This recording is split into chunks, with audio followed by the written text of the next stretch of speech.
Susan was 5 feet and 10 inches tall. She was the tallest girl in her school. She was taller than a lot of guys, too. Susan did not like that she was so tall. She wished she was of average height.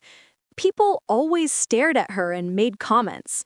She also got a lot of questions about her height. She was tired of the questions.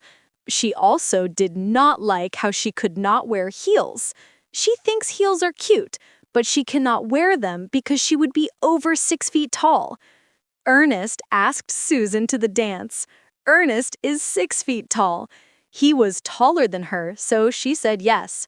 A lot of guys avoided asking Susan out because she was taller than them. It does not look good if the guy is shorter than the girl. Susan still could not wear high heels, though, because she would be taller than Ernest.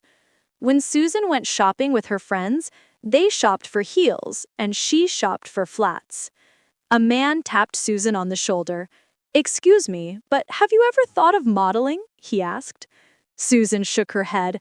"You should. You're tall and beautiful. Also, those black heels over there would look great on you," he said. He handed her his business card.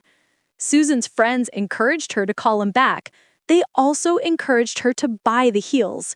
Susan bought them and wore them to prom. If Ernest had a problem with her height, then so be it.